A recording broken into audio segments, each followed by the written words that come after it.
Welcome to another episode of Soundtrack of Our Lives. For those who are watching on video, I'm here with Richard Evans, who runs Evans Estate Agency over in Coventry. That's right, yeah. Yeah, so you want to just say a little bit about you guys and what you do? It's fairly self-explanatory as an agency, but... No. So, basically we opened in June of 2022, and been going 18 months now. I did 20 years previous at another estate agent where Neil knew me from. Took the gamble, sold over 250 houses, and it's been brilliant, mate. Really good. I mean, the whole thing, the concept, I think, of what you've done is brilliant, because you see a lot of people might take something like, estate agency is it's a huge thing to take on. Yeah. But the way you've done it, where you focused on CV6 in Coventry and really drilled in on it, has been, in my mind, is a genius idea. Yeah, I mean, all of us, myself and David, who started the business, obviously James, who works there as well, we all grew up in CV6 as well. So it was the location, and obviously I've worked that location as well with the previous agent. But in the end, I think what happened was, most of the stuff was coming direct to me anyway. Do you know what I mean? My mates would contact me, want to put my house on the market and stuff. And then one day, I remember being in the office. It was like 10. I think it was 10 o'clock one night. And Mrs. Ram says, "Where are you?" What are you doing? I'm thinking, what am I doing? Working for someone else, and I wouldn't be where I was without where I worked previously. And they were good to me, but 20 years in, you just think to yourself, let's take the gamble and do it. And then obviously, time took its toll, and then the next thing we knew, I went to a graphic designer, Lee Cunningham, brilliant, on-site, create on-site, great. And he said, what are you into? Well, I love football, I love music, I love Coventry City. And he's like, well, I'm a massive Cov fan as well. So I think we tapped into that as well, with obviously the badge, the logo and stuff. Avoided getting sued, having the raised elephant trunk, and it just all sort of took its, it just sort of all spiralled, But the hard work, the dedication to it, putting a lot of hours in, but no, it's been brilliant, and the support we've had off people locally, it's phenomenal. Fantastic, it is. But I think we're not just saying. I think we are quite genuine. We are honest in what we do. We're going to help you. We're not trying to sell you anything anymore or anything like that. It's what we're basically trying to do is look after people, make that process as easy as possible. Because someone pointed out to me only a few weeks ago. They said to me, Rich, you're dealing with the biggest thing that people will ever probably do in their lives, one of the biggest things, you know what I mean? And you're dealing with people's emotions all day, every day, and I think when you realise that, it is important, mate, do you know what I mean? So, you just got to look after people. I think well, it shows in the testimonials and everything that you see. The reviews. The buzzing around social media and in the office. You're looking after people. And like you say, buying a house is the biggest transaction you make in your life. 100%, so if you're going to do it, you want to know that you're doing it with somebody that's treating you well. And you're involved in change. I think the main thing is with estate agency, and wherever estate agents do fall down, just do what you say you're going to do. Do you know what I mean? Communicate, talk to people, be honest with them with things. Don't, if you have got your doubts about it, buy it, just tell them, be honest with people. I mean, that's the key, just to try and be as honest as you possibly can, and just look after people. Where you stand then, don't you? Of course you do, and all the people, because the thing is, if you start stepping out of line and not looking after people, the reputation can soon fall, can't it? Yeah, it'll soon unravel. There'll be enough people that whack me in CV6 as well. But no, it's all good. It's good, it's great. And I think the local thing, we are genuinely local. I remember putting someone on the market last year and talking away to him, and I said, "Oh, do you want to go ahead?" And he goes, "Yeah, well, of course I do." Yeah, he goes, "You're Cov City, ain't you?" I said, "Well, yeah." He goes, "Well, you genuinely are," because he goes, "I've looked on your Facebook and you go to every game over the way." So it is, people like that. Do you know what I mean? Yeah, so, it shows your character, and they get an idea of the kind of person you are. You can see the passion that I know you're an absolutely avid Sky Blue fan. Massive, mate. I love it. Home and away. No, I love it. I love the whole thing, mate. We're proud Cov kids, so Davies as well, so. And that's good. That ties in quite nicely, actually, on the football topic, of which you're a very, very big fan, with your first choice. I know. Mate, this was so hard. I had sleepless nights over it. I thought, Neil, can I have another song? A couple of messages. Can I add one more? It was virtually impossible. So I've gone with Nessun Dorma by Pavarotti, which might seem a bit mad, you know what I mean? But for me, it was just. I suppose I started to fall in love with football in the '86 World Cup. I remember the handball Maradona. Yeah, Maradona and Lineker's performances. Yeah, and all that. I remember that. But then I think yeah, I was in 1990. I was coming up 12. Do you know what I mean at the time? And I just remember the gazetteers. You know what I mean? And you had. Obviously it was in Italy as well. And England went so far. I remember watching the Cameroon game on holiday. My dad in Devon, you know what I mean? And yeah, you just and Schillaci and I don't know, just the whole thing. And at the time, it's just a song, but when you hear it back now, do you know what I mean? Yeah, it just means so much, doesn't it? Yeah, it's weird. Yeah, you reflect back, a few beers in the kitchen, get on the red wine. The missus will go to bed and go, "What are you doing?" Nessun Dorma comes on. She knows the tears are going to start. You know what I mean? But yeah, it's wicked. But yeah, it's just a top song. Yeah, and that's I would say by the sounds of it, the '90 World Cup is that's your first World Cup. So you remember '86? I remember the handball Maradona. Do you know what I mean? We all had a first World Cup that we truly remember. 1990. I mean, 1990 was a phenomenal cup anyway. You say the gazetteers. Yeah. You look back. I mean, you watch documentaries on it as well, and I think it was when the English people fell back in love with the England team again. You know what I mean as well. It was a phenomenal performance, and I know obviously we didn't win, but we were very close. And it was a hell of a tournament. Anyway. No, it was. I mean, brilliant. I think I don't know, just the whole thing, but it probably sort of captured me. I don't know, primary school before I went to senior school, and then started getting to other things, don't you, and stuff. So, I mean, you end up slightly on other interests. Yeah, but no, definitely, love that song, love it, love it. And then I suppose we're leaping forward then for the second choice to a World Cup that we probably just ignore completely. I think USA '94. Yeah, we don't talk about that one. Yeah, I remember watching Ireland. Yeah, John Oldie. I remember Ireland. They beat Italy. Ray Houghton goal. I remember that. Yeah. So I probably went out with a few of my Irish descent. Yeah, suddenly you wear a bit of green instead. Yeah, don't talk about the Scotland thing as well. It's complicated, that is.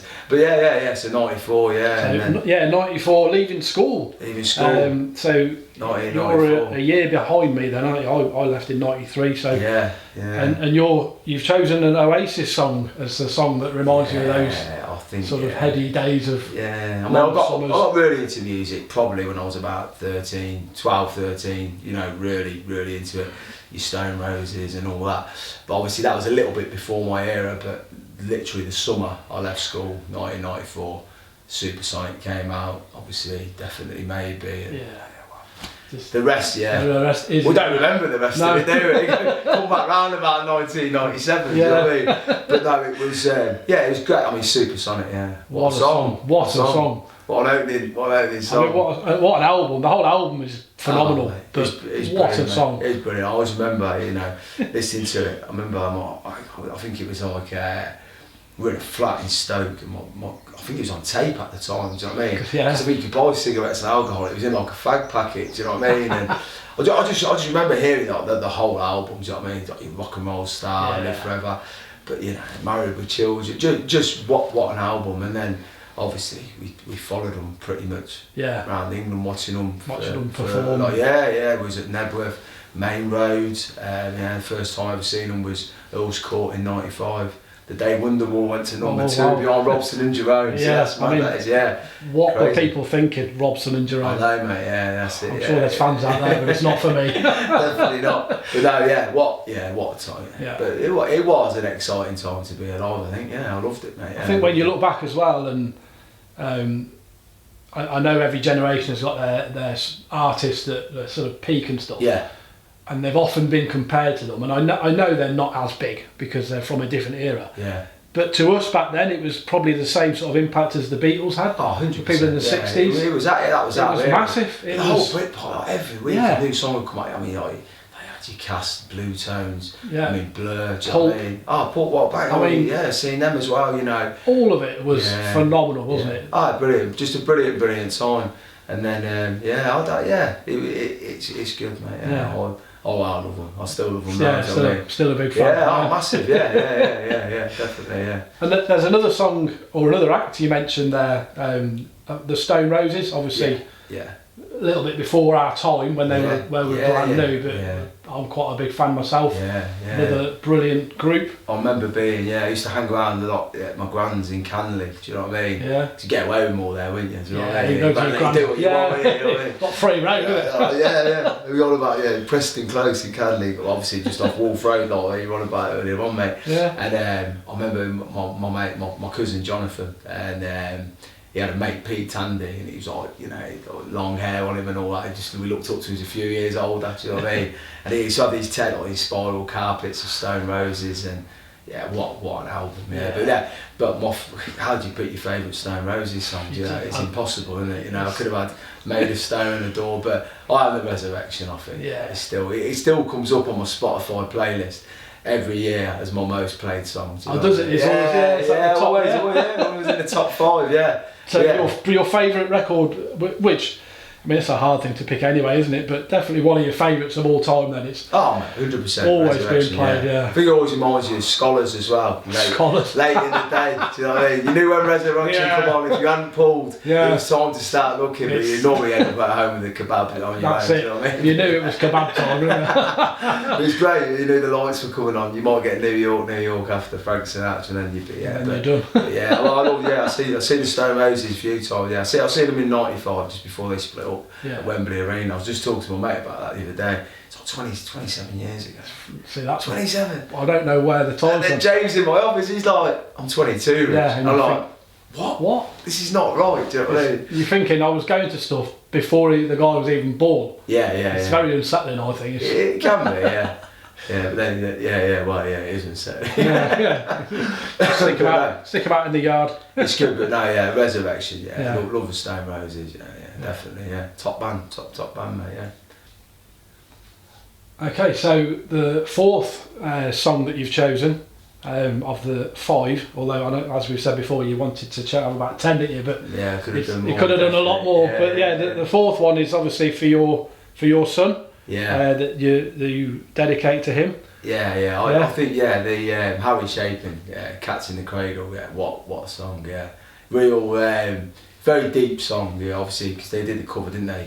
Kid Joe, you were just saying that, Which and I'm going to listen to this on the way back in the car actually, but this is the original version, because I never knew it was a cover, which is so every day's a school day. But it's a lovely record, and I think when you look at it as well, you listen to the lyrics, and he phones his dad, and I suppose it just sort of reflects, we all sort of live in the same lives, aren't we? Do you know what I mean? Generationally, and it's a sad song, but it's a lovely song. Do you know what I mean? It's beautiful words, isn't it? And it just shows how quickly time it does fly, mate. And we're just sitting there now, you were born 77. 76, so I was born 78, do you know what I mean? So frightening, mate, It's the blink of an eye, and you just suddenly... absolutely flies. Decades gone. But love that record, great record. Johnny Cash does a great version of it as well, mate, definitely worth it. I've got a couple I've got one from another episode I recorded earlier, and a couple more I'm going to put on in the car. This is the live. There's a live version, mate, which is brilliant, mate. It's good, really good.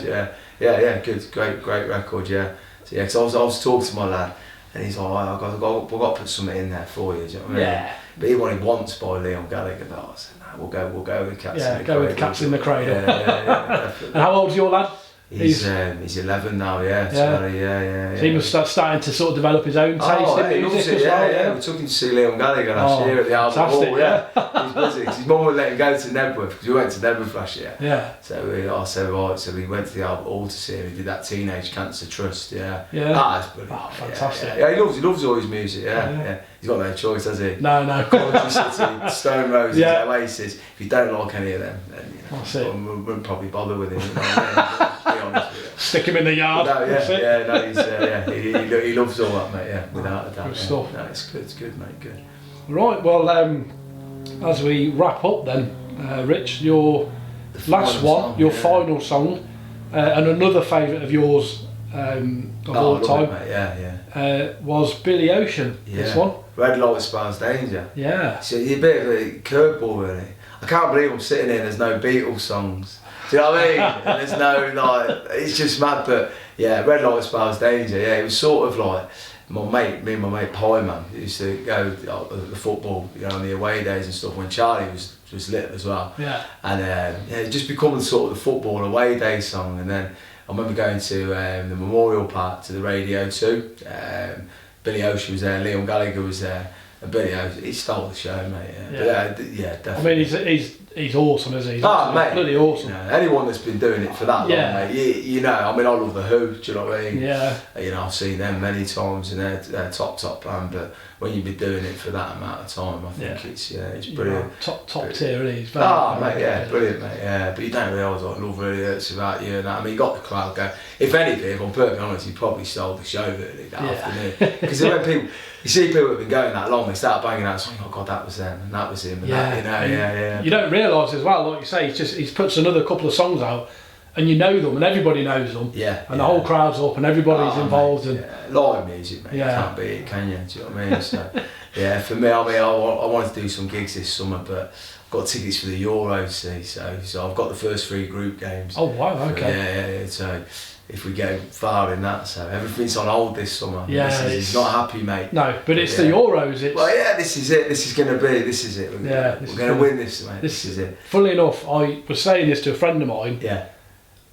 I've never been more sure that we are going to win that tournament. Never ever in my life. I hope so, mate. I'm telling you, 100%. I hope you're right. Yeah. It'd be nice to go and win it in Germany, wouldn't it? It'd be phenomenal. Oh, mate, unbelievable. But and hopefully the mighty Sky Blues have hit a little bit of form over Christmas. That's it. They seem to have hit a nice purple patch. They're on the roll. Imagine that, England win the Euros and Coventry back in the Premier League. Yeah, what a year. I'll be done then, mate. That's it. I've seen it all then. You've peaked at that point. You've completely peaked. I'm done. Down in it, mate. You know what I mean? It would be great, mate. But so hopefully, so getting out to Germany. So it's going to be fun. I went to the Euros here. I was for the semi and the final. Obviously, we don't talk about that. No. And then, it's going to be good, mate. Yeah. So I shall be making sure that a couple of days when there's matches on, I certainly won't be working. I'll be in the bar. That'd be good, shopping. Mate. As you do. As you do. That'd be good. It'd be good, mate. But it's a big year going ahead now, isn't it? Yeah, looking forward to 2024, mate. You know what I mean? That.